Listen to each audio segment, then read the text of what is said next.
enemistad que eran parte del antiguo pacto. Para ponernos un poco en contexto vamos a buscar Levítico 20, versículo 2. Solamente vamos a leer algunos versículos como para darnos una idea de cómo eran las cosas en el antiguo pacto. El apóstol Pablo, en 2 de Corintios, los jóvenes estamos leyendo ahora 1 de Corintios, en 2 de Corintios 3, el apóstol Pablo dice que el antiguo pacto era un camino de condenación. Y además de que era un camino de condenación, ese camino nos dirigía a la muerte. Pero dice, el camino en el que estamos transitando nosotros ahora es un camino de gracia y es un camino que nos lleva a la libertad. ¿Encontró Levítico 20? Vamos a leer la segunda parte, que ahí después de los 2 puntos. Dice, si alguno de ellos ofrece a sus hijos en sacrificio a Moloc, o sea, hace idolatría, será ejecutado. Los miembros de la comunidad lo matarán a pedradas. O sea, así eran las cosas en el antiguo pacto, digamos. No es que, bueno, va a recibir un llamado de atención, va a ir a la cárcel, va a pagar una multa. No. El que comete idolatría será, ¿qué? Ejecutado. Los miembros de la comunidad lo matarán a pedradas. Vamos al 9. Cualquiera que deshonre a su padre o a su madre será ejecutado. Esa persona es culpable de un delito de muerte. Ya acá, entre idolatría y deshonra a los padres, ya tenemos como la mitad de la congregación ejecutada. Versículo 10. Si un hombre comete adulterio con la esposa de su vecino, tanto el hombre como la mujer que cometieron adulterio serán ejecutados. Acá tenemos ya 3/4 de la congregación ejecutados. 11. Si un hombre deshonra a su padre al tener sexo con una de las esposas de su padre, tanto el hombre como la mujer serán ejecutados, pues son culpables de un delito de muerte. El 12. Si un hombre tiene sexo con su nuera, los dos serán ejecutados. Han cometido una gran perversidad y son culpables de un delito de muerte. 13. Si un hombre practica la homosexualidad al tener relaciones sexuales con otro hombre como si fuera una mujer, ambos han cometido un acto detestable, ambos serán ejecutados, pues son culpables de un delito de muerte. 14. Si un hombre se casa con una mujer y también con la madre de ella, ha cometido un acto perverso. Tanto el hombre como ambas mujeres deberán morir quemados para eliminar semejante perversidad entre ustedes. El 27, saltemos. Los hombres o las mujeres entre ustedes que actúen como médiums, es decir, los que estén involucrados con el ocultismo, o que consulten a los espíritus de los muertos, deberán morir apedreados. Son culpables de un delito de muerte. Y hasta ahora hemos leído solamente algunos de una inmensa cantidad de prácticas que seguramente por lo menos una o varias nos involucrarían a nosotros también. Y todas ellas terminan ¿en qué? Muerte. Alguien que comete cualquiera de estas prácticas merecía morir. Por eso ahora entendemos un poquito más cuando el apóstol Pablo decía que el antiguo pacto era un pacto de condenación porque había castigo, porque la única forma de relacionarnos con Dios era cumpliendo la ley. El problema es que nadie podía cumplir la ley, entonces nadie tenía una relación cercana con Dios, nadie podía entrar al lugar santísimo, solamente el sumo sacerdote una vez al año. Y era una relación basada en el temor y en el miedo del castigo.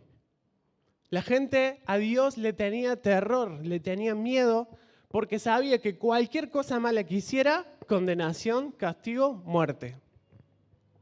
Por eso cuando Moisés sube al monte Sinaí, las personas que estaban con él le dijeron, no subí vos, Moisés. Nosotros no queremos saber nada. Porque sabían que cualquier cosa que hicieran terminaba en muerte, en condenación. Y según este listado, y según el antiguo pacto, todos merecíamos morir. Todos los que estábamos acá merecíamos morir. Merecíamos ser apedreados, merecíamos ser incendiados, merecíamos no vivir más. Y era un pacto basado en la justicia propia. ¿Qué significa esto? Que cada uno tenía lo que merecía. Cada uno recibía el castigo que merecía. Se portaba bien, vivía. Se portaba mal, moría. Todo dependía de lo que la persona hiciera. Era un pacto de justicia propia. Luego de muchos años de vivir así en el antiguo pacto, ocurre algo que cambia la historia para siempre y que nos introduce en un nuevo pacto, en una nueva forma de Dios de relacionarse con nosotros. ¿Qué fue eso que pasó? Sí, pero más específicamente, la cruz. La cruz fue el evento en la historia de la humanidad que cambió para siempre las reglas del juego. Vamos a buscar Mateo 26, 62. Mateo 26, 62. En este pasaje se describe un juicio, el juicio de los sumos sacerdotes hacia Jesús. Y pensaba, qué loco, porque nosotros, la humanidad, merecíamos estar en ese juicio, merecíamos ser nosotros los sentenciados, pero en lugar nuestro está Jesús siendo sentenciado. Mateo 26, 62. Muchas gracias. ¿Quién está, Fran? Súper rápido, Fran. Felicitaciones. Entonces, el sumo sacerdote se puso de pie y le dijo a Jesús: bien, ¿no vas a responder estos cargos? ¿Qué tienes para decir a tu favor? Pero Jesús guardó silencio. Entonces el sumo sacerdote le dijo: te exijo en el nombre del Dios viviente que nos digas si eres el Mesías, el Hijo de Dios. Qué tupe, ¿no? El sumo sacerdote. Te exijo en el nombre del Dios viviente. O sea, en tu propio nombre te exijo, porque él no se da cuenta que estaba hablando con el Dios viviente. 64. Jesús respondió: tú lo has dicho, y en el futuro verán al Hijo del Hombre sentado en el lugar de poder, a la derecha de Dios, y viniendo en las nubes del cielo. Me imagino el ambiente que se creó cuando Jesús dijo estas palabras. Entonces el sumo sacerdote rasgó las vestiduras en señal de horror y dijo: blasfemia, ¿para qué necesitamos más testigos? Todos han oído la blasfemia que dijo. ¿Cuál es el veredicto?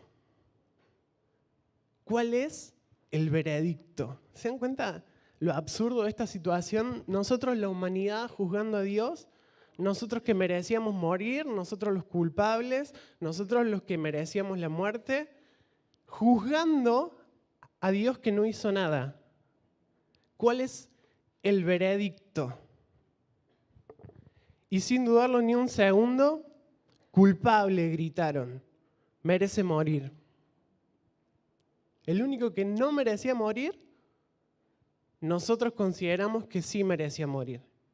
No podía parar de pensar en la diferencia, porque cuando a nosotros, la humanidad, nos tocó juzgar a Dios, no dudamos un segundo en decir culpable, merece morir. Pero cuando a Jesús le tocó estar en el lugar del juez, dijo que no mueran ellos, yo muero en lugar de ellos. Yo tomo su lugar. Entonces comenzaron a escupirle en la cara a Jesús y a darle puñetazos. Algunos le daban bofetadas y se burlaban. Profetízanos, Mesías, ¿quién te golpeó esta vez? ¿Y saben qué? Jesús, en humildad y en amor, la cruz desprende tanto amor, pero no solamente el momento de la crucifixión, toda la vida de Jesús desprende tanto amor y podemos ver tanto amor. Aceptó en humildad el castigo que nosotros merecíamos. Y la cruz, ese sacrificio que Cristo hizo en la cruz, nos hizo a nosotros libres de la condenación para siempre. La cruz nos hizo libres de la condenación para siempre. Y necesitamos empezar a valorar, a darle valor a lo que Cristo hizo en la cruz. Porque si nosotros hoy, 2019, seguimos viviendo con condenación en nuestras vidas, estamos anulando la obra de Jesús en la cruz. Hubo un sacrificio que no tuvo absolutamente nada que ver con nosotros, pero que nos tocó a nosotros, que nos llegó a nosotros, en el cual no estuvimos involucrados, pero los beneficios de ese sacrificio sí nos llegan a nosotros hoy. Y una de las tantas cosas que hizo es librarnos para siempre de la condenación. Colosenses 2:14, busquemos por favor. Vamos a ver qué pasó en la cruz. Te pido que mientras leamos estos versículos, no los leas como simplemente palabras, sino como una verdad que tiene que ver con vos y tiene que ver conmigo. En la cruz, Él anuló el acta con los cargos que había en contra de nosotros. Había un acta. Había un acta que decía todos los cargos que había en contra nuestra, por lo cual merecíamos morir nosotros. Merecíamos morir. Y esa acta fue anulada. Y la eliminó clavándola en la cruz. El 15. De esa manera desarmó a los gobernantes y a las autoridades espirituales. Los avergonzó públicamente con su victoria sobre ellos en la cruz. Por lo tanto, dice el apóstol Pablo, no permitan que nadie los condene por lo que comen o beben o porque no celebran ciertos días santos, ni ceremonias por luna nueva, ni por los días de descanso. Él anuló el acta de decretos que había en nuestra contra, la eliminó clavándola en la cruz. Eso significa que las tinieblas fueron desarmadas, dice el versículo siguiente, porque no tienen de qué acusarnos, porque todos los cargos que había en nuestra contra ya fueron pagados. Por eso dice después el apóstol Pablo, no permitan que nadie los condene. Y eso nos debería involucrar a nosotros mismos. No permitas ni que vos mismo te condenes. No permites que otros te condenen, porque cuando aceptamos la condenación, estamos haciendo nula la obra de la cruz. Estamos diciendo como que sí, todavía hay cargos que están en nuestra contra. Y la verdad es que Él anuló el acta de cargos que había en contra nuestro. Primera de Corintios 6:11, busquemos ahora, por favor. No permitan que nadie los condene. Hay tantas personas que viven con culpa a causa de las cosas que han hecho en su pasado o de los pecados con los que todavía están luchando o de un montón de cosas. En el retiro de jóvenes que tuvimos hace poquito, algo que se repetía en los discipuladores que contaban sobre sus grupos pequeños es la culpa y la condenación. Y fui a otro retiro donde en mi grupo pequeño tenía un chico de Entre Ríos, dos chicos de Chile, otro chico de Neuquén. Bueno, así como que representaciones de todo el país. ¿Qué había de común en los discursos de todos? Culpa, condenación, vergüenza. Y es algo que escuchamos todo el tiempo. ¿Saben por qué? Porque todavía estamos en nuestra alma parados en el monte de Sinaí, en el monte de la condenación. Porque no entendimos que el sacrificio de la cruz nos trasladó a un monte donde ya no hay condenación en Cristo Jesús.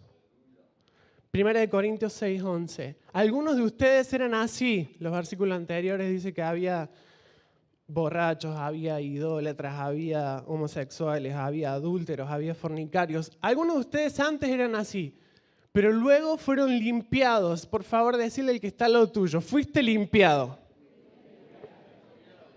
Fueron hechos santos. Decirle al que está al lado tuyo, fuiste hecho santo. Fueron hechos justos. Fuiste hecho justo.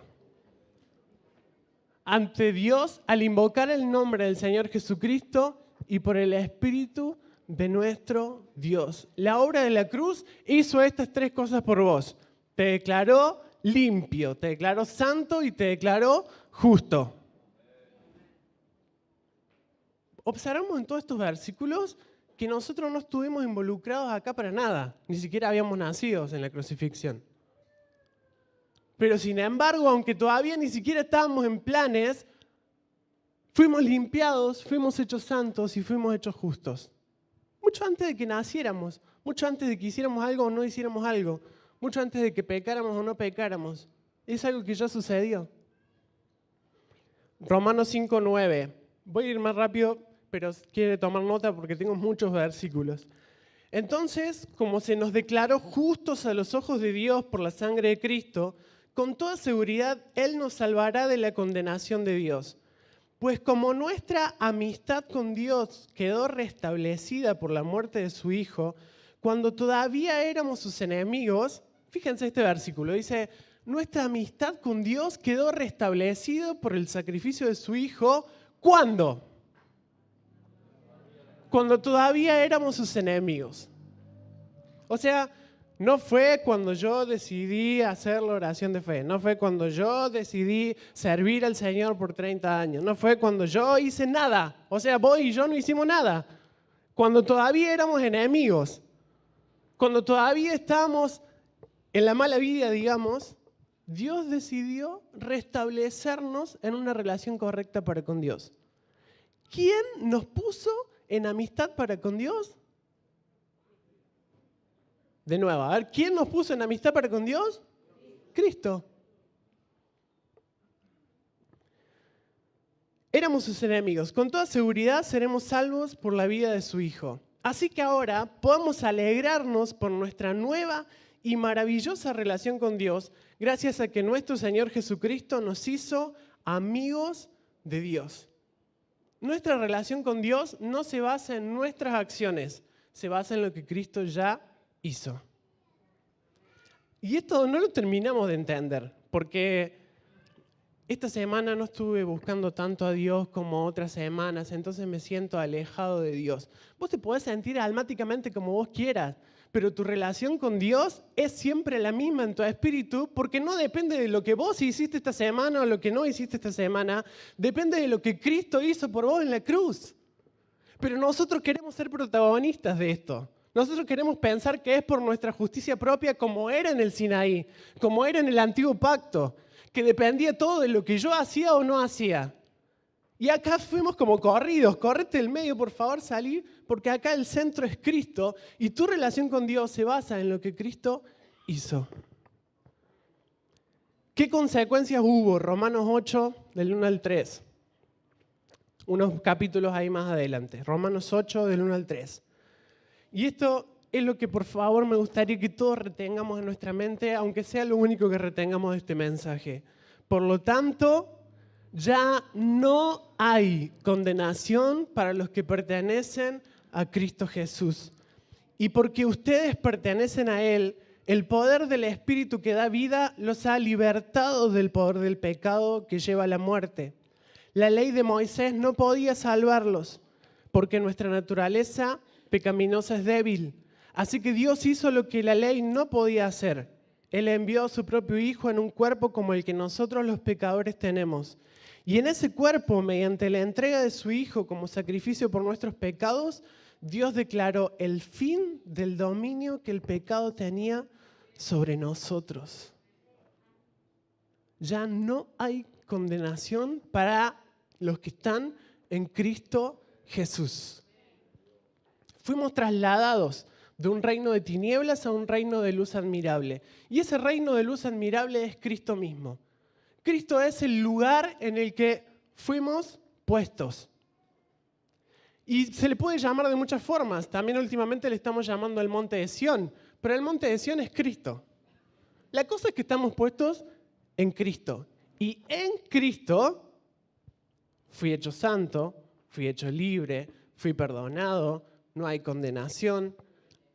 Yo me salgo de Cristo, soy pecador, no tengo nada, estoy lleno de culpa, lleno de condenación, pero en Cristo soy perfecto. Y sabes que es tiempo de dejar de vernos fuera de Cristo, porque esa no es nuestra realidad. La realidad en la que hemos sido sumergidos es en Cristo. Y en Cristo no hay más condenación. Y estoy seguro que la mayoría hemos leído estos versículos que hemos estado leyendo hasta ahora, pero aún así, a veces vivimos con culpa, vivimos con condenación, sin entender la gracia, sin entender la justificación, sin entender la reconciliación.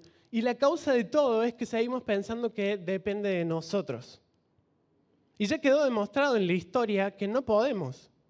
Por eso dice el apóstol Pablo que el Hijo tuvo que venir en un cuerpo como el que nosotros tenemos y mediante la entrega en ese sacrificio ponernos en la relación correcta para con Dios. La religión pone más énfasis en la condenación que en la justificación. La religión nos ha secado el cerebro con la condenación y ha puesto un sobreénfasis. Es más, todos los versículos que hablan de condenación, estoy seguro que lo sabemos. Ahora, los que hablan de gracia y misericordia, no los tenemos tan en claro. En Mateo 23:4, Jesús está hablando acerca de la religiosidad, está hablando sobre los fariseos, y dice, una característica que tienen, aplastan a la gente bajo el peso de exigencias religiosas insoportables y jamás mueven un dedo para aligerar la carga. La condenación es un peso insoportable. Es un peso que no nos permite disfrutar de la vida abundante que tenemos en Cristo, porque siempre estamos con una actitud penitente, porque siempre ante Dios estamos mal. Siempre algo hicimos, un pensamiento tuvimos, una macana nos mandamos, siempre algo, que cuando vos intentás adorar a Dios te viene el pensamiento. Siempre hay algo. Cuando te toca ministrar, pasás, pero te acordás que esta semana no hiciste tan bien las cosas. Entonces el peso de la condenación siempre limitando, siempre deteniéndote, siempre impidiéndote disfrutar. La religión nos da, pensaba yo, un palo gigante, para que cada vez que cometemos un error nos peguemos a nosotros mismos con ese palo. En nuestra mente nos torturamos con los pensamientos de condenación. Sos una porquería, sos una inmundicia, haces todo mal. Tantos años que vas a la iglesia, ya deberías haber cambiado esto, ya deberías haber salido. Qué vergüenza lo que sos. La voz de las tinieblas la escuchamos perfectamente en la condenación. Creemos mentiras acerca de nuestra identidad, nos convencemos de que Dios está enojado y no puedo acercarme a Él. Y todo esto constituye un ambiente de enemistad. Cuando estamos en el monte de Sinaí, cuando estamos en el antiguo pacto, estamos en un ambiente de enemistad. Todo lo vemos en términos de enemistad, porque cuando nos sentimos condenados, lo que hacemos también es condenar a otros. Entonces, en este ámbito de enemistad, todo es pelea, todo es contienda, todo es celo, todo es envidia, todo es competencia. Es imposible tener una verdadera comunión de hermandad cuando estamos en un ámbito de enemistad. ¿Y qué es este ámbito de enemistad? Es algo que sucede en nuestra mente, que está compuesto por nuestros pensamientos, por nuestras percepciones, por la forma en la que vemos el mundo. Es como unos lentes que todo lo vemos en términos de enemistad. Todo es versus. Todo es yo versus el mundo, versus mi hermano, versus. En cambio, cuando somos trasladados al ámbito de reconciliación, todo lo vemos en términos de unión y en términos de reconciliación. Ya no vemos enemistad, vemos amistad, no solamente con Dios, sino con todos los que me rodean. Y como hablaba la pastora, hay un vínculo de amor en el ámbito de reconciliación que nos une, nos atrae a todo. En la mente enemistada hay pensamientos como, esta persona no la banco, esta persona no me cae bien, hay algo que no me cae, o esta persona, ¿viste cómo?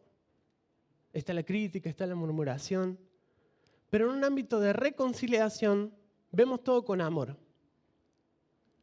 ¿Cómo me gustaría discipular a esta persona para poder ayudarla a darse cuenta? ¿Cómo me gustaría poder charlar sobre este tema que la está limitando, que la está paralizando? La religión nos ha enseñado solo una parte de la verdad, haciendo énfasis en la condenación, pero omitiendo la gracia, la misericordia, la verdad, y creando la imagen de un Dios ogro. Lo que más nos detiene hoy en la evangelización es la imagen que la iglesia ha creado de Dios. No solamente la iglesia evangélica, sino la católica también nos ha ayudado mucho en esto, de crear la imagen de Dios como un ogro. Me acuerdo que en una parte de la película El corazón del hombre, una chica cuenta su testimonio y decía, cuando a mí me hablaban del amor de Dios no me impactaba tanto, porque al final de cuentas lo mismo me iba a condenar. O sea, me hablaban de un Dios que me amaba, pero al fin de cuentas me iba a ir al infierno lo mismo. O sea, como que ella no alcanzaba a entender el amor de Dios si era así. Un Dios que solo ama a los que viven en santidad, en integridad. Y si yo no puedo vivir en santidad, en integridad, Dios no me ama, no me quiere tener cerca. me quiere tener lejos. Y les decía que a veces se ha hecho mucho énfasis en la condenación, pero no en la gracia y quedándonos con partes. ¿Vieron que recién leímos 1 Corintios 6? Que les hice repetir que hemos sido limpiados, hemos sido hechos justos, hemos sido santos. Bueno, los versículos que anteceden a esto son: ¿no sabéis que los injustos no heredarán el reino de Dios? No erréis, ni los fornicarios, ni los idólatras, ni los adúlteros, ni los afeminados, ni los que se echan con varones, ni los ladrones, ni los avaros, ni los borrachos, ni los maldicientes, ni los estafadores heredarán el reino de Dios. ¿Cuántos conocemos este versículo? A todos les debe sonar, ¿no? Pero ¿cuántos hacemos énfasis en el versículo que sigue?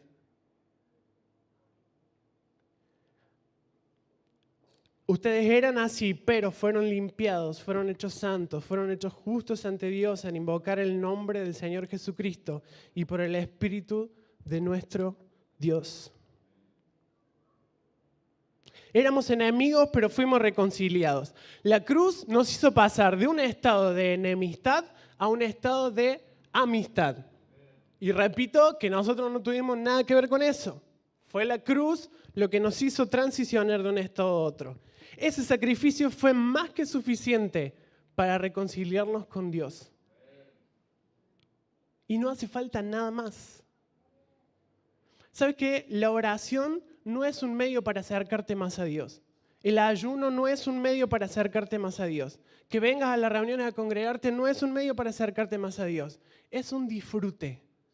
Todo eso que hacemos, lo hacemos porque disfrutamos de la nueva y maravillosa relación con Dios que tenemos ahora. Pero nada de nuestras acciones humanas y naturales y almáticas pueden acercarnos más a Dios de lo que ya estamos. Porque fue la obra de la cruz lo que nos acercó y nos puso en la posición en la que estamos hoy. No fueron nosotros, no fueron nuestras acciones. Por eso el apóstol Pablo dice, no hay mérito humano nuestro en la salvación, no lo hay. No hay mérito nuestro en nada.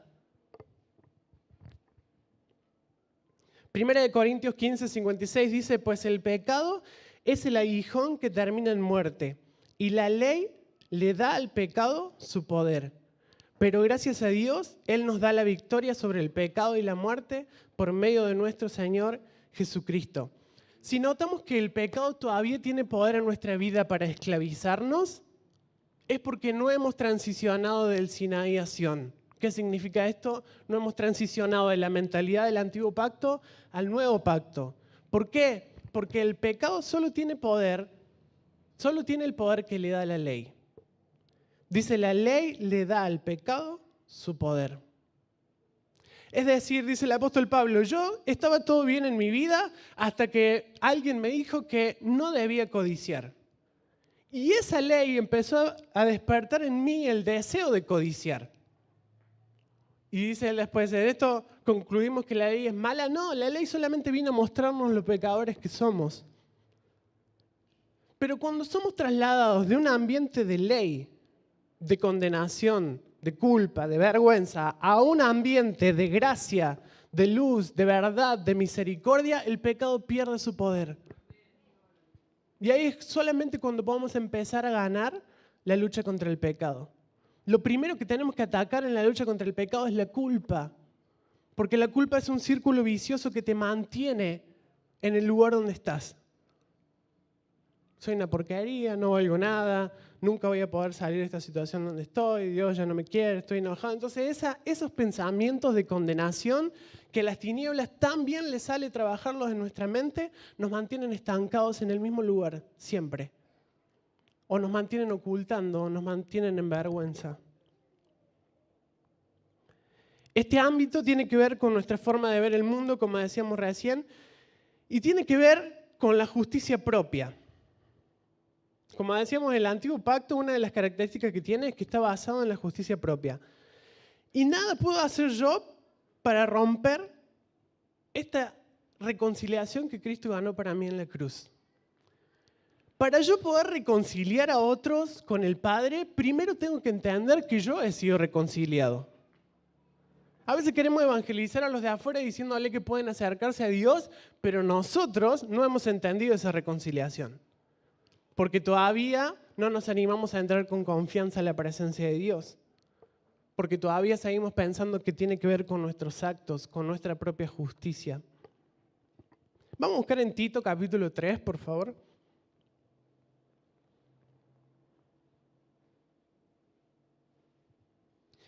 Es necesario exponerse a la realidad de la justificación.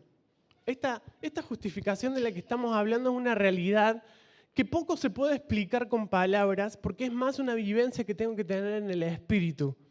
Es más un entendimiento que se tiene que abrir en nuestro espíritu para que podamos desde el espíritu entenderlo y verlo. Muchas veces cuando tenemos culpa, la frase que se nos viene es: no lo merezco. No merezco el perdón de Dios, no merezco su amor, no merezco su gracia, no merezco. Y esa palabra no merezco está diciendo que en nosotros hay una mentalidad de justicia propia. Porque no lo merezco por mis acciones, no lo merezco por lo que yo hice. Y el no merezco tiene que desaparecer de nuestro vocabulario.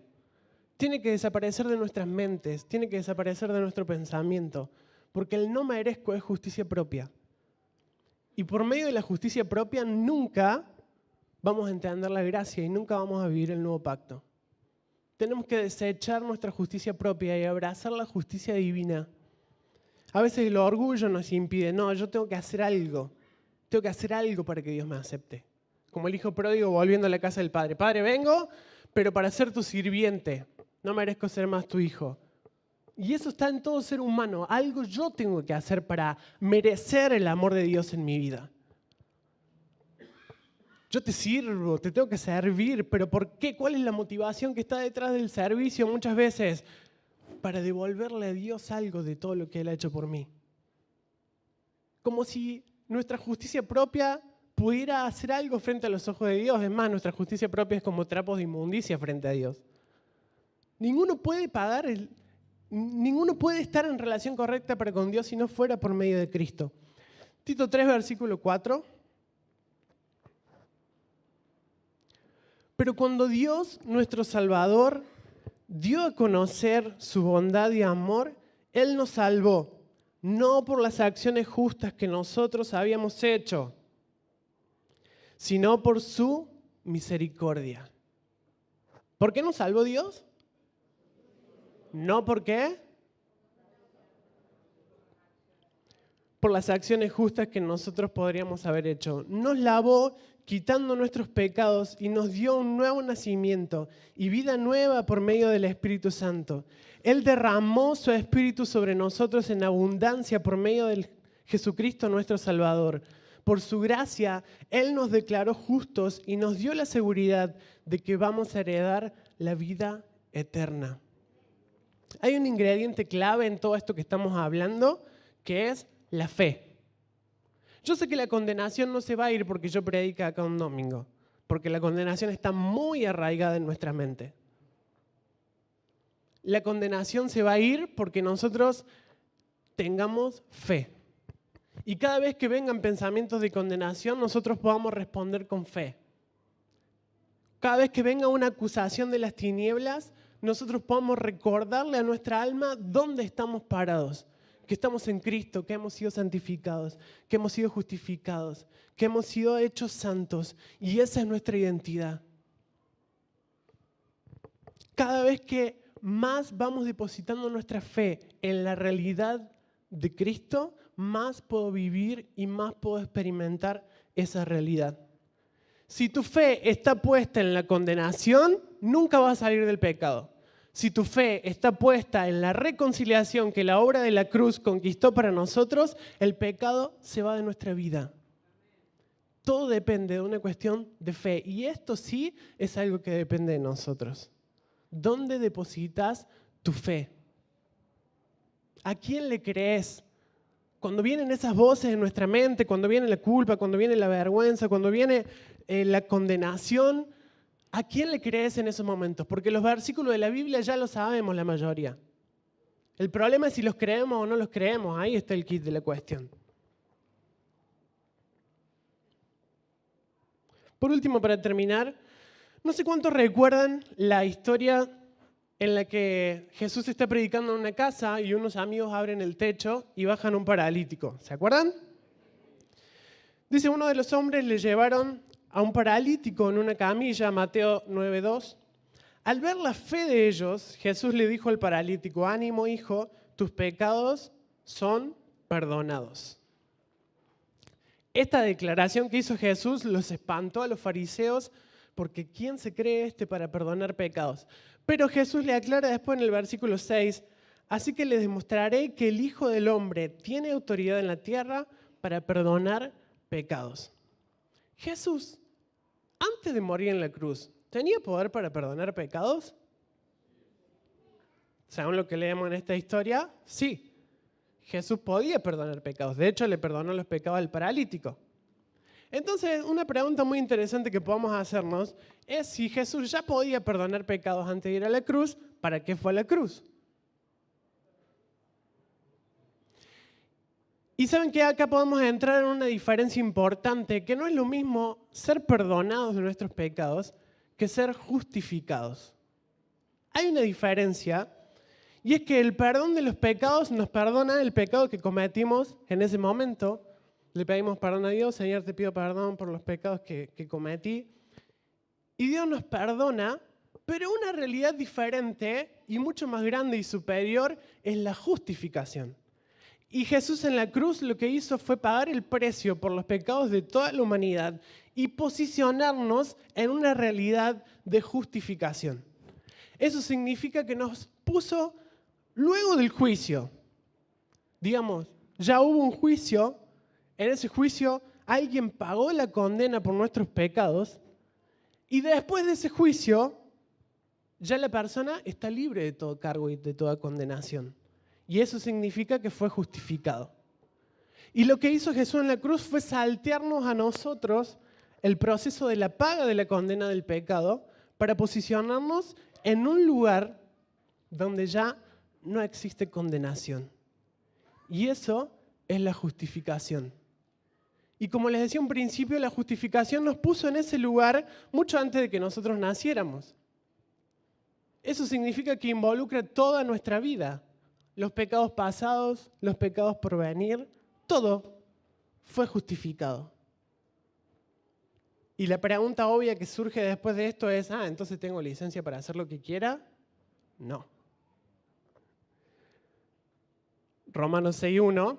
Ahora bien, ¿deberíamos seguir pecando para que Dios nos muestre más y más su gracia maravillosa, dice el apóstol Pablo? Por supuesto que no. Nosotros hemos muerto al pecado. Entonces, ¿cómo es posible que sigamos viviendo en pecado? Antes, para poder experimentar la justificación, tenemos que atravesar por una puerta y esa puerta es la cruz. Entonces, cuando pasamos por la cruz, morimos a nuestra antigua vida, morimos al pecado y recién ahí somos parte de esta nueva realidad que es la justificación. Por eso dice, nosotros hemos muerto al pecado, entonces, ¿cómo es posible que sigamos viviendo en pecado? ¿O acaso olvidaron que cuando fuimos unidos a Cristo Jesús en el bautismo, nos unimos a Él en su muerte? Fíjense que cuando nosotros nos bautizamos, ¿qué hicimos en realidad? Unirnos a Él a su muerte. O sea que cuando Cristo fue crucificado, nosotros también ahí fuimos crucificados. Pues hemos muerto y fuimos sepultados con Cristo mediante el bautismo, y tal como Cristo fue levantado de los muertos por el poder glorioso del Padre, ahora nosotros también podemos vivir una vida nueva. Aunque no lo recordemos con nuestra mente natural, todos acá fuimos muertos juntamente con Cristo, fuimos sepultados juntamente con Cristo y fuimos resucitados juntamente con Cristo. Y hoy podemos vivir una vida nueva. ¿Y más? ¿Me ayuda? Hoy podemos vivir una vida nueva. 2 Corintios 5:17 puede ser que es que dice, de modo que si alguno está en Cristo, nueva criatura es. Las cosas viejas pasaron y aquí son todas hechas nuevas. ¿Cuándo? Cuando hemos pasado por la cruz. Quisiera que podamos entender la posición en la que ya estamos. Nuestro espíritu, si hemos depositado nuestra fe en Dios como nuestro Salvador, está posicionado en Sión. Ya está en Sión. Ahora tenemos que llevar nuestra alma, nuestro entendimiento, nuestra mente, tenemos que llevarlo para que se dé cuenta de que estamos en Sión, de que estamos en un lugar donde ya no hay condenación, donde estamos en un lugar donde tenemos una vida nueva, estamos en un lugar donde Cristo ya venció el pecado y la muerte. Te invito a que te pongas de pie.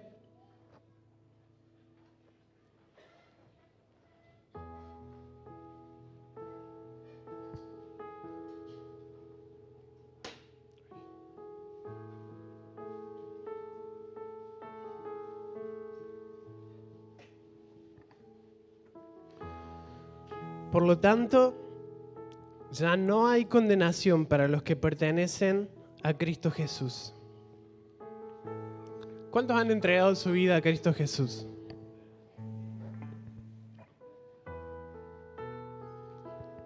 Si así lo hemos hecho, no hay condenación para los que pertenecen a Cristo Jesús. Y porque ustedes pertenecen a Él, el poder del Espíritu que da vida y que está en nosotros nos ha libertado del poder del pecado que lleva a la muerte. ¿Cuál es tu realidad con respecto al pecado? Libre. La ley de Moisés no nos podía salvar, así que Dios hizo lo que la ley no podía hacer. Envió a su propio Hijo en un cuerpo como el que nosotros tenemos. Y en ese cuerpo, mediante la entrega de su Hijo como sacrificio en la cruz, Dios declaró el fin del dominio que el pecado tenía sobre nosotros. Necesitamos afirmarnos tanto en estas verdades que cuando vengan la voz de la condenación, que cuando vengan los vientos, que cuando se levanten las tormentas, vos estés tan afirmado en la verdad que la mentira y el engaño no te pueda sacar, no te pueda mover, no te pueda sacudir. No importa lo que vos ves con tus ojos naturales hoy. No importa la situación que vos ves hoy, tu realidad eterna y en el Espíritu y en la que la cruz te ha sumergido es esta.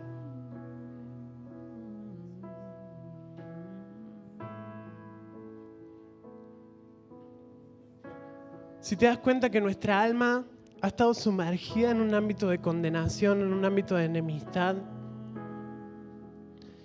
y ese estado nos ha robado de disfrutar una plena comunión con el Padre, es tiempo de afirmarnos en la verdad. Es tiempo de creer la verdad. Padre, declaramos que en este tiempo muchos velos son quitados. Los velos se caen en el nombre de Jesús. Toda ceguera se va en el nombre de Jesús. Y somos despertados para ver, para vivir, para disfrutar la realidad que ha sido conquistada para nosotros en Cristo. Padre, que la cruz se revele, que podamos ver la cruz, que podamos ver esa nueva y maravillosa posición en la que la cruz nos posicionó.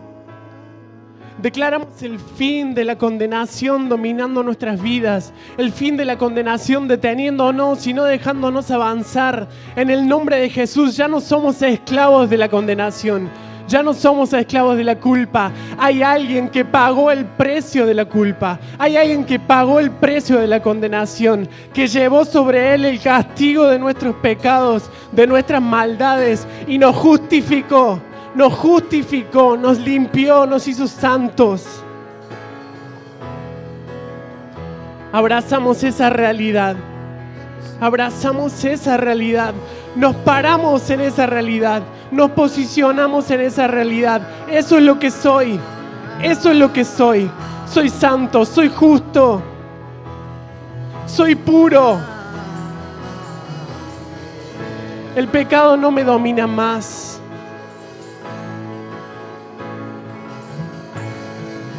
Espíritu Santo, trae libertad en esta mañana. Libertad, libertad, libertad, libertad, libertad. En el nombre de Jesús, libertad. Libertad, libertad, libertad. Es tu verdad trayendo libertad. Es tu verdad trayendo libertad. Rompiendo cadenas de esclavitud en el nombre de Jesús. Libertad en ti. Libertad en ti.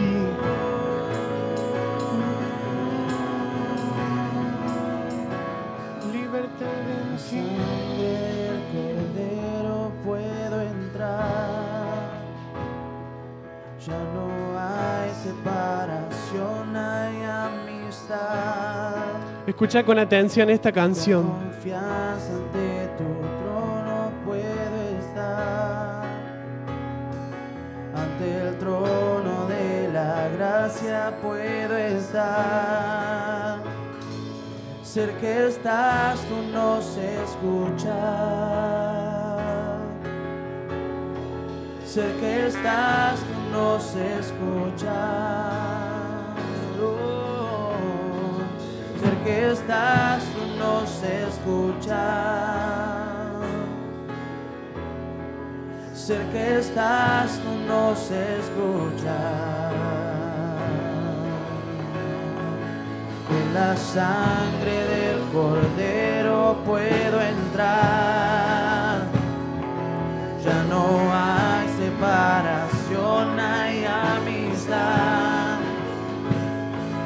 Con confianza yo me puedo acercar. Y ante el trono de la gracia puedo estar. Oh, sé que estás, tú nos escuchas. Cerca estás, tú nos escuchas. Oh, cerca estás, tú nos escuchas. Cerca estás, tú nos escuchas. En Cristo Jesús hay libertad, no hay condenación, hay amistad. En Cristo Jesús hay libertad, no hay condenación, hay amistad. En Cristo Jesús hay libertad, no hay condenación, hay amistad. En Cristo Jesús hay libertad, no hay condenación, hay amistad.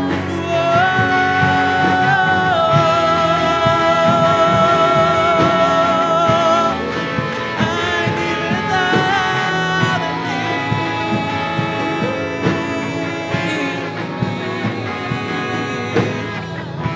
Puedo acercar a tu santo lugar. Me puedo acercar, contigo quiero estar. Me puedo acercar a tu santo lugar. Me quiero acercar, contigo quiero estar. Me puedo acercar a tu santo lugar. Me puedo acercar, contigo quiero estar. Me puedo acercar a tu santo lugar. Me puedo acercar, contigo quiero estar. Me puedo acercar a tu santo lugar. Me puedo acercar. En Cristo Jesús hay libertad, no hay condenación, hay amistad. En Cristo Jesús hay libertad, no hay condenación, hay amistad. En Cristo Jesús hay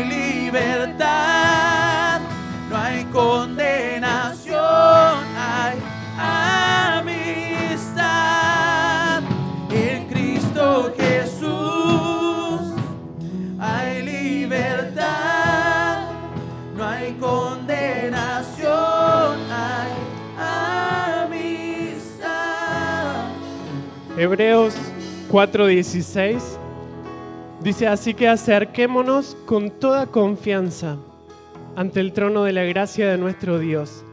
Allí recibiremos su misericordia. Si nos acercamos al trono de Dios, no vamos a encontrar condenación. Dice: allí recibiremos su misericordia y encontraremos la gracia que nos ayudará cuando más la necesitemos. Quiero invitarte a que podamos hacer un altar en esta mañana, imaginando que nos acercamos ante el trono de la gracia. Quizás por mucho tiempo nos dio miedo acercarnos a Dios, porque pensamos que encontramos condenación. Pero hay una invitación: acérquense con confianza ante el trono de la gracia de nuestro Dios. Allí podrás encontrar misericordia, allí vas a recibir la gracia que necesitas. Solamente podamos vivir en Él encontrando su gracia, su gracia, su gracia. Te invito a que puedas pasar y vamos a continuar adorando, permitiendo que su verdad se aferre en nuestros corazones. Por la sangre del Cordero puedo entrar. Ya no hay separación, hay amistad. Con confianza yo me puedo acercar ante el trono de la gracia puedo estar. Cerca estás, tú nos escuchas. Cerca estás, tú nos escuchas.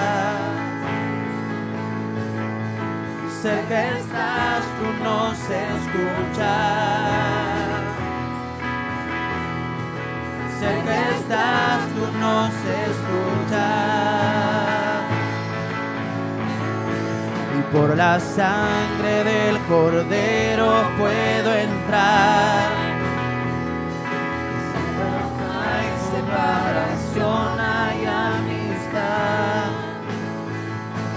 Con confianza yo me puedo acercar y ante el trono de la gracia puedo estar. Cerca estás, tú nos escuchas. Cerca estás, tú nos escuchas. Cerca estás, tú nos escuchas. Cerca estás, tú nos escuchas. En Cristo Jesús hay libertad, no hay condenación, hay amistad. En Cristo Jesús hay libertad, no hay condenación, hay amistad. En Cristo Jesús hay libertad, no hay condenación, hay amistad. En Cristo Jesús hay libertad, no hay condenación, hay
condenación, hay amistad en Cristo Jesús, hay libertad, no hay condenación.